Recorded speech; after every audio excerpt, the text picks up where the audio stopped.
네, 안녕하세요. 오늘은 기묘사화에 대해 다뤄보도록 하겠습니다.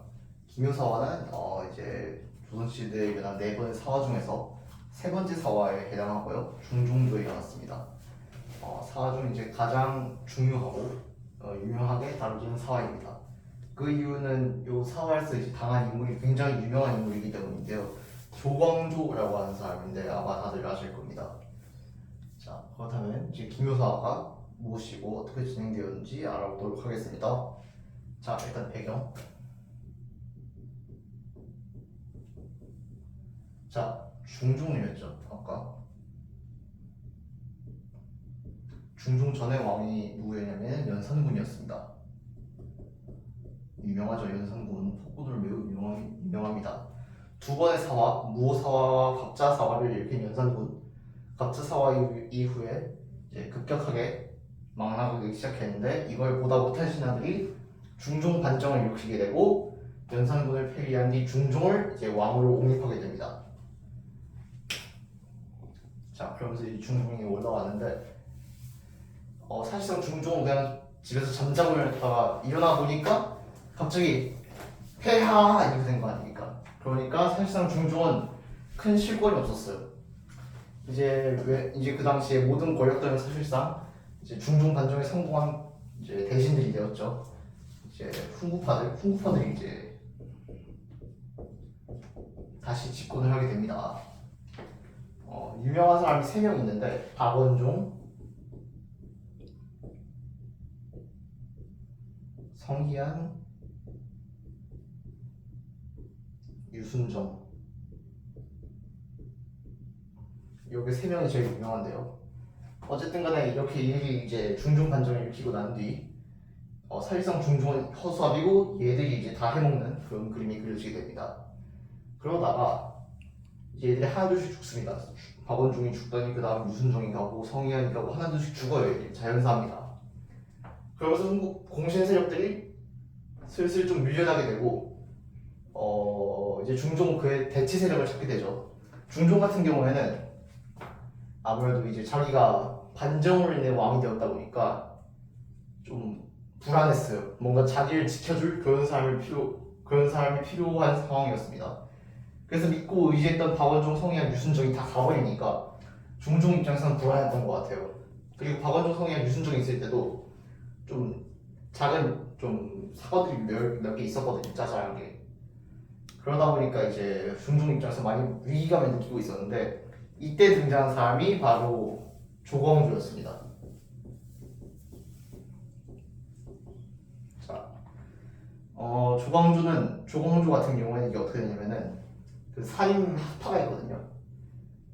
조광조는 살인파인데 그 정몽주부터 쭉 내려오다가 이제 정몽주의 제자 누구 이렇게 내려오다가 그 성종 때 나오는 그 김종직 무오사화 때 등장했던 그 김종직의 제자 중에서 김경필이라는 사람이 있었는데 그 사람의 제자입니다. 조광조는. 그래가지고 이제 조광조가 있는데 조광조 같은 경우에는 그때 당시 두 번의 사화로 인해서 사임들이 많이 좀 물러내진 상황이었어요. 에이 공부하면 뭐 해 어차피 사화하면 그냥 다 댕강댕강인데 때문에 이제 아예 공부 안 해 못하려 해 그냥 대충 비유만 맞추자 이런 분위기였는데 사임파가. 근데 조광조는 달랐습니다. 조광조는 되게 모범생이었어요. 모범적으로 학문 공부하고 열심히 공부하고 이러면서 사임들 사이에서 조광조를 중심으로 새로운 흐름이 일어나게 되고 열심히 공부하는 분위기가 형성이 돼요. 그러면서 이 조광조가 이제 새롭게 들어오는데 조광조는 이제 자기 들어오자마자 바로 자기네 사상 이렇게 해야 합니다 하면서 이제 강경한 주장을 펼치게 되었고 이런 훈구파 같은 예전들 꾸리지 않았어요. 막 위축되거나 그러지 않고 굉장히 당당하게 자신의 할 말을 하는 사람이었습니다. 중종은 되게 끌렸어요. 조광조가. 그래서 이 중종이 전폭적으로 조광조에게 힘을 몰아주기 시작합니다. 그러면서 이제 조광조를 지지하는 사람들이 모여서 하나의 그룹을 형성을 하는데 이제 조광조 후배들도 조광조 선생님을 본받자 이런 사람들이 많이 있었고 이미 대신으로 일하고 있던 사람들도 야 조광조 쟤는 진짜 인재다, 조광조 말 따르냐 이렇게 하는 사람도 있었고, 어쨌든 조광조 중심으로 새로운 분위기가 형성이 되고 있었습니다. 이런 상황에서 조광조는 이제 힘이 생겼고 자신을 지지하는 세력도 있고 자신을 좋아하는 왕도 있으니까 여러 가지 계약 정책을 펼치게 됩니다. 이건 되게 유명해가지고 그 교과서에서도 많이 다룹니다. 대표적인 게 세 가지가 있죠. 하나가 이제 그 혈량과 실시, 다음에 한 1번이고 2번이 소격서 폐지,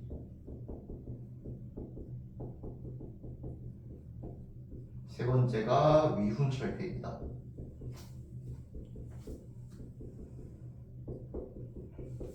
이 세 가지가 유명한데요. 일단 하나하나 얘기를 해보자면 혈량과 같은 경우에는 과거제를 대체하기 위해서 한 겁니다. 조광조를 비롯한 얘들 생각은 뭐냐면 조광조 그룹의 생각은 지금 과거제가 이걸로 안 된다.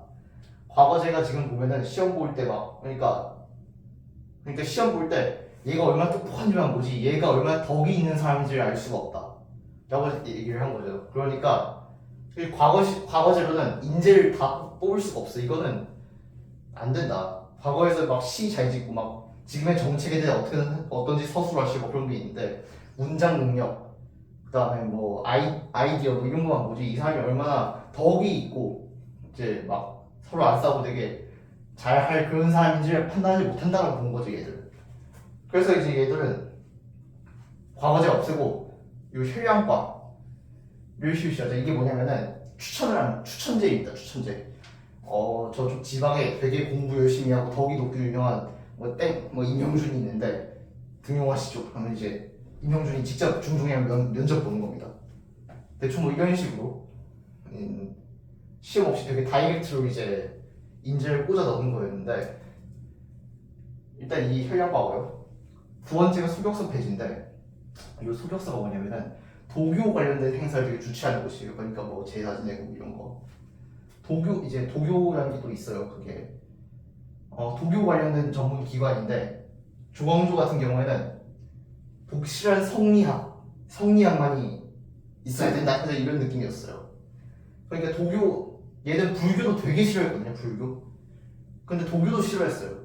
오직 유교, 오직 성리학만 이런 생각을 가진 사람이었기 때문에 요 도교가 이제 국가기관으로 도교 관련 국가기관인 걸 용납을 할 수가 없었습니다. 그래서 이 소격설 폐지를 주장을 하게 됩니다. 그다음에 세 번째, 이게 제일 문제였는데 이게 위훈철폐라고 위훈이 뭐냐면은 가짜 훈장을 없애버려야 된다. 이 훈장이 뭘 말하는 거냐면은 중종 이제 반정에 성공한 공신들을 얘기하는 겁니다. 이 갑자기 공신들을 왜 없애야 된다고 얘기를 했냐면은 중종 공신에 좀 문제가 좀 있었어요. 다시 그 반정 시대로 돌아가서 자 박원조 성현 유순정이 반정을 했습니다. 근데 이때 당시 연산군 시절에 굉장히 불안한 상황이었어요. 연산군 말기 때서 사람들도 이제 눈치를 보는 거죠. 아 연산군 지금 이대로 가다가 또 뭐가 반란이 일어날 것 같은데 반란이 일으키면 나는 연산군 파를 물려서 나까지 죽어버리면 어떡하지? 를 걱정한 사람이 많이 있었고 그래서 반란이 일어나면 누구보다도 빠르게 그 반란군에 합류할 생각을 가진 사람이 많았습니다. 그러다 보니까 이 반정이 일어났을 때 많은 사람들이 나도 반정에 끼워줘요 하면서 많은 사람들이 모였고 그리고 얘들도 왜 그런지 모르겠는데 자신의 반정에 명분이 없다고 생각을 했는지 최대한 좀 많은 사람들을 끼워 넣어가지고 그러니까 여기 적이 있잖아요. 그다음에 나가 있는데 그러니까 만약에 우리끼리 공신하면은 얘가 뭐야 하면서 막 공격할 수도 있잖아요. 그러니까 그래 너 불만이야 그렇다면 너까지 같이 공신하자 이런 식으로 해가지고 공신을 엄청 많이 만들었습니다. 이때 당시에. 그래서 개국공신이나 뭐 정도전 얘들이랑 그 다음에 그 태종 때 공신이나 얘들이랑 비교도 할 수 없을 만큼 공신이 엄청나게 많은 상황이었어요. 근데 공신이 많은 게 뭐가 문제냐면은 공신들한테는 이제 보상이 따르죠. 이제 너 잘 쓰니까 땅 주고 노비 주고 돈 주고 쌀 주고 하는데 이걸 원래 공신 10명한테만 줘야 되는 거를 뭐 예를 들어서 10명 있다고 칩시다. 10명한테만 줘야 되는 걸 이거를 몇 배가 늘어나 버리니까 이걸 다 줘야 되는 거죠. 그러니까 막 돈이 없고 막 그런 상황이 발생을 한 겁니다. 이런 문제가 있었는데 그래서 개나 소나 다 뭉친이었어요 이 당시에. 이런 문제점을 조광조가 지적을 하고 위훈을 철폐해야 된다라고 주장을 한 겁니다. 자 여기까지가 이제 조광조의 입장이고요. 이걸 바라보는 훈구파 공신들의 생각은 어땠나? 일단 혈량과 많이 좋아서 추천되지. 조광조가 추천하는 사람이 누구겠어요? 다 조광조 지지자들만 있을 거 아닙니까? 그러니까 결국은 이걸 다 조광조 지지만 뽑으면 우리는 결국 도태되는 거 아니냐? 결국은 이 세상이 전부 다 조광조 이렇게 되는 거 아니냐? 라는 것 때문에 많이 경계를 했고요. 그 다음에 소격서 폐지, 이거는 중종이 살짝 심기가 거슬렸을 수 있는 문제예요. 중종은 아까도 봤다시피 조광조를 엄청 무한 신뢰 그런 사람이었는데 여기서 살짝 문제가 생겼습니다. 소격서 폐지를 하는 조광조의 첫 번째 주장은 소격서를 폐지에 대한 첫 번째 근거는 아까 말했다시피 우리나라는 유교 국가인데 도교가 왜 있습니까? 1번이었는데 2번이 뭐였냐면은 이게 좀 문제였어요. 조광조는 성리학을 되게 좋아한다고 했잖아요. 성리학에 보면은 이제 4대 해야 되고 뭐 그런 게 있어요. 그러니까 조광조는 이런 제사 같은 거는 명나라에서 해야지 우리나라에서 할 게 아닙니다 이렇게 얘기하는 거예요. 좀 자존심 상할 수 있는 발언이죠. 그래가지고 중종이 뭐라고 했냐면은 성종이나 세종 같은 명분들도 소격서를 폐지 안 했는데 뭔가 뜻이 있지 않겠냐 하니까 조광조가 그거는 성종이나 세종이 잘못한 겁니다. 명분이긴 한데 성종이나 세종이 잘못한 거예요 라고 얘기를 해버린 거예요. 가만 생각해보면 성종은 중종의 아버지거든요. 니네 아빠 잘못했음 이렇게 돼버린 겁니다. 좀 그렇죠. 그래가지고 중종이 살짝 마음에 안 들었을 수 있는 문제예요. 자, 그다음에 위훈철폐. 이거는 아까도 말했다시피 훈구파를 나중에 그냥 직격한 문제입니다. 약간 붙자 하고 그냥 때린 거예요. 엄청 위기감을 느끼죠 훈구파 입장에서는. 이런 급진적인 개혁으로 인해서 조광조 일파가 크게 저항을 받게 되고 반대 세력이 좀 많이 늘어나게 됩니다. 근데 이런 상황에서 조광조 일파는 멈추지 않고 계속 개혁을 진행해 나가죠. 왜냐하면 결국은 다 통과가 되거든요. 얘도 통과되니까 자신감이 붙은 거지. 그래가지고 얘는 점점 더 급진적으로 나아가게 되는데 근데 문제는 얘들은 이제 믿는 건 다 하나였어요. 중종이 우리를 이뻐한다. 우리가 말하면 중종이 다 들어줌. 우리를 막을 자는 없다. 요거였는데 중종이 마음이 변하게 됩니다.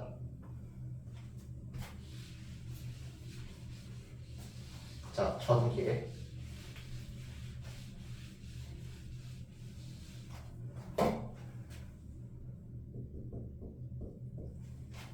자, 김효사화 하면은 이제 조광조도 조광조인데 남곤이 되게 유명한 남곤이라는 사람. 이 사람은 어떤 사람이냐면요.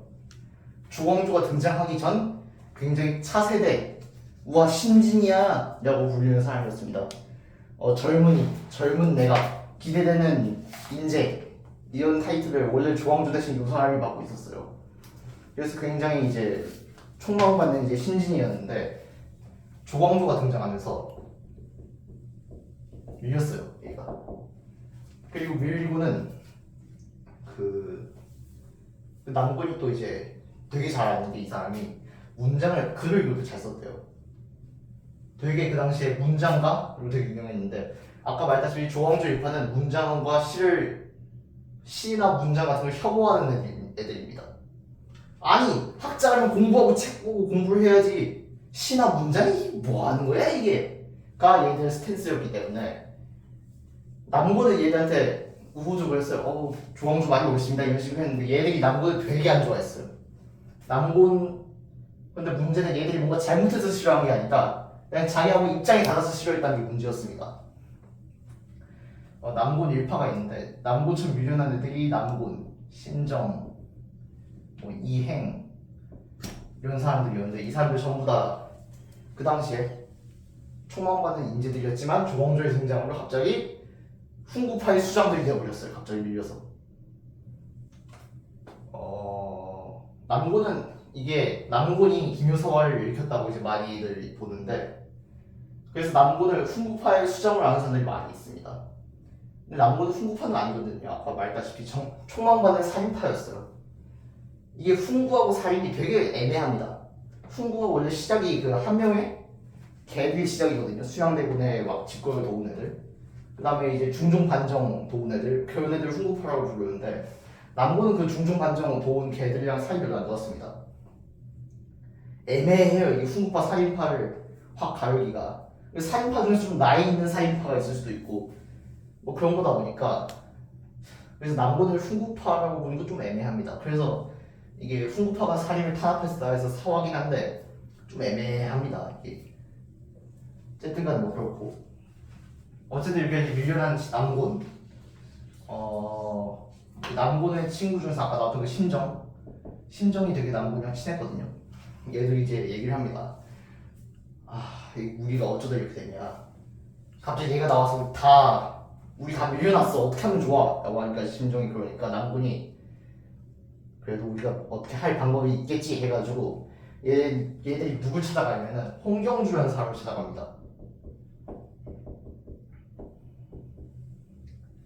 홍경주 같은 경우에는 이제 공신 출신인데요. 훈구파 공신 출신인데 조홍조의 등장으로 이 사람도 좀 많이 밀려나 있던 상황이었습니다. 이런 상황에서 이제 남군 이제 원로죠. 어떻게 보면 남군이 찾아온 겁니다. 그래서 남군 신정 홍경주 얘들이 이제 연합을 먹어요. 그래서 이제 어떻게 하자 얘기를 한 다음에 이제 총감독은 남군이었고, 홍경주는 이제 그 당시에 이제 위훈 철폐 때문에 누가 위훈인가를 알기 위해서 홍경주 불러서 자문을 요청합시다 이런 얘기 때문에 홍경주가 그때 왕한테 좀 많이 갈 때였거든요. 그래서 홍경주가 가서 무슨 말을 하냐면은, 전하, 조광조가 지금 설치기도 아니고 하니까 사람들 사이에서는 지금 조광조가 왕이 된다는 얘기가 있으니까 뭐 대충 이런 얘기 했던 모양이에요. 한편 중종 같은 경우에도 굉장히 짜증이 많이 나 있었어요. 일단 아까 그 소격서 그때도 그렇고, 아무래도 조광조가 그 위훈 철폐할 때도 대신들이 웬만하면 조광조의 말 반대를 했거든요. 근데 위훈 철폐 때까지 가면은 대신들도 조광조의 말을 듣습니다. 전부 다 조광조 말만 듣는 거예요. 이제 영의정 같은 애들도. 그러니까 중종 입장에서도 조광조의 세력이 너무 커진 것에 대해서 좀 불안감을 느낀 모양입니다. 아까도 말했다시피 중종은 보호를 원하는 사람이에요. 그래서 보호를 원하고 조광조를 들였는데 보디가드를 고용을 했는데 너무 커져버린 거니까 좀 마음에 안 들기 시작한 거죠. 중종의 입장에서. 어쨌든 이런 중종의 마음을 이제 홍경주가 이제 불쏘시개를 넣었고요. 어쨌든 그래서 이거를 이제 야사로 나오는 이 기묘사화는 되게 유명한 게 있죠. 주초위왕. 그 나뭇잎에다가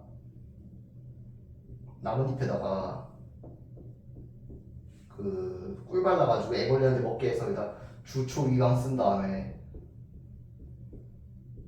이걸 중종한테 가고서 에이 이거 보세요, 조광조가 왕이 된다네요, 이런 식으로 했다는 게 되게 유명하잖아요. 근데 이게 뻥일 가능성이 굉장히 높습니다. 일단 왜 그러냐면 이게 일단 중종실록에 안 나와요. 이게 선조실록에 나오는데 선조실록이 여기 나오는데 잘 생각해보면 선조 때는 이제 사인파가 집권을 할 때였거든요. 그 당시에 이제 사인파가 조광조를 거의 신격화하는 그런 상황이었는데, 그런 상황에서 이제 얘들이 이런 식으로 했다 막 쓴 거여서 좀 많이 현실성이 없습니다. 그리고 제가 찾아봤는데 이거 가지고 연구도 꽤 했다 하더라고요. 진짜 가능한가? 진짜 나무 위에다 꿀발하는 벌레가 그 길들을 먹는가를 테스트해봤는데 안 됐대요. 어쨌든 뭐 그래가지고 이건 현실성이 없어 보이고 거의 야사 취급을 받고 있습니다. 어쨌든 간에 요 나뭇잎 주초 이왕 같은 이야기를 홍경주가 아무래도 했던 모양이고, 그래서 기묘사화가 시작이 되게 됩니다. 중종이 이제 어떻게 하냐면 밀지를 써요. 밀서 몰래 써가지고 이제 보냅니다. 보는 거를 이제 남고는 신정 얘들이 보면서 오케이 한 다음에 이제 남군 신정 홍경주 얘네가 몰래 뒷문으로 중종을 만나요. 뒷문으로 몰래 들어가가지고 중종을 만나서 쑥덕쑥덕 하면서 이제 플랜을 짠 다음에 그 다음에 이제 행동에 돌입을 합니다. 이제 바로 이제 승지들하고 조왕주의 218 불러요. 중종이 부른 다음에 가지고 무슨 일 와보니까 니네들 체포 이렇게 된 거예요. 조왕조 118 싸그리 그날 밤에 다 체포를 해버립니다. 조왕조를 비롯해서 뭐 승지도 그렇고 다 체포를 해요. 그리고 이제 대신들도 다 부르죠. 야 불러 해가지고 불러 오니까 갑자기 다 체포된 거예요. 당혹스럽죠. 갑자기 어제까지 막 개혁하는 애들이 갑자기 다 깜빡 나니까 되게 당황스러운 상황이 연출이 되죠. 이런 상황에서 이제 중종이 다 죽여버려. 그래가지고 다 전부 다 죽여야 된다라고 얘기를 하는데 대신들 입장에서 당황스럽죠. 그래서 대신들 중에서 정광필이라는 사람이 있는데 이 사람이 반대를 합니다. 이 사람 중심으로 대신들이 죽이는 건 안 됩니다. 그리고 이 사람 울기까지 했어요. 죽여서는 안 됩니다. 대신들이랑 조왕조가 좀 많이 부딪혔거든요. 그럼에도 불구하고 애들이 막 반대를 하고 남고도 당황하는지 반대를 합니다. 죽이는 건 아닙니다 하고 남고도 반대를 해요. 아무래도 남고는 그냥 조왕조 잠깐 유배 보내서 세력 약화시키고 이걸 생각을 했던 것 같은데 죽이는 것까지 얘도 생각을 못했던 모양이에요. 중종이 갑자기 막 다 죽이자고 막 하는데 얘들이 반대를 하니까 결국 죽이는 건 오케이, 죽이는 건 안 할게 이렇게 됩니다. 한편 조왕조하고 조왕조 친구들 전부 다 깜빡 끌려가는데 조왕조도 상황 파악이 안 됩니다. 이게 뭔 상황이지? 언제나 나를 믿고 내 말이면 다 들어주던 왕이 갑자기 나에게 홍밥을 선사를 하네? 당황스럽죠. 좀 많이 당황스러웠던 모양입니다. 조왕조는. 아까도 말했다시피 조왕조는 굉장히 성실하고 모험적이고 딱 책을 읽을 때도 정자세로 앉아서 읽고 이런 사람이었는데 어찌나 당황스러웠는지 깜방에 들어가서 만취를 합니다. 술을 겁나게 마시면서 마셨대요. 다시 자기 친구들이랑 같이. 그래가지고 얼마나 마셨냐면은 다음날 아침에 이제 국문 조사받으러 나왔는데 제대로 걷지도 못했대. 너무 취해가지고. 그래가지고 막 저기 이장곤이라는 사람이 자기 조사하는데 어이 하면서 막 이름 부르고 막 그랬대요. 막 좀 많이 당황스러웠던 모양입니다. 어쨌든 간에 그렇게 해서 조왕조 일파는 순식간에 수청이 되었고 조왕조는 유배를 가게 됩니다. 조왕조는 어떻게든 왕을 만나려고 했던 모양이에요. 왕을 만나서 대화를 하면 어떻게든 오해를 풀 수 있지 않을까 라고 생각을 했던 모양인데 왕을 만나보지도 못하고 유배를 가게 됩니다. 그리고 유배를 가서 얼마 뒤에 사약이 내려오게 되고 결국 조왕조는 이제 38인가 37인가의 젊은 나이에 사망을 하게 됩니다. 집권 4년 만이죠. 사약을 맞게 되고요. 그리고 이제 그 정광필 유배들이 반대했었잖아요. 그래서 그때 안 죽이긴 했었는데 유배 보내고 나서 이제 신정하고 남군하고 얘들이 그러니까 조왕조에서 왕따 당하고 밀려났던 애들이 다시 돌아오면서 조왕조에 대한 여론이 급격히 안 좋아지기 시작했고 결국 조왕조가 죽게 됩니다. 그리고 죽을 때 이제 네가 아까 말했던 그 위훈 철폐했던 거랑 그다음에 저 혈양과 했던 거랑 이거 전부 롤백 돼요. 전부 다 원래대로 돌아가요. 혈양과 없어지고 혈양과에서 붙었던 애들 전부 다 아니야 하고 돌려보내고 위훈도 다시 다 돌려주고 그다음에 소격소도 다시 만들고 그래요. 그래서 조왕조가 했던 것들을 전부 다 롤백 되게 됩니다.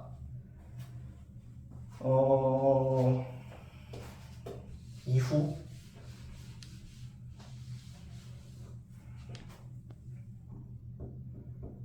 자 조왕조가 날아갔어요. 그리고 아까 말했다시피 반조왕조 세력이 특사를 하게 되는데 대표 주자가 남곤이죠.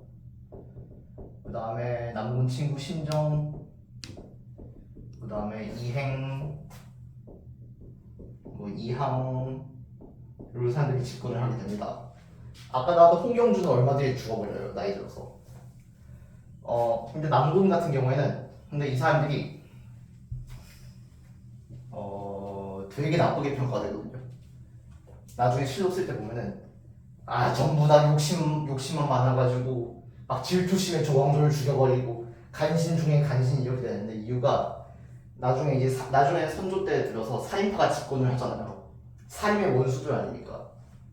그래가지고 엄청 욕을 먹고 훈구파의 수장들 이렇게 쓰는데 사실은 그렇게 나쁜 사람들은 아니에요. 분명 조광조가 등장하기 전까지만 해도 신진살인 타이틀을 이 사람들이 가지고 있었고, 그리고 그렇게 막 부패하고 막 탐욕스러운 사람들도 아니었어요. 특히 남군이 제일 이제 청렴했는데 되게 청렴했어요.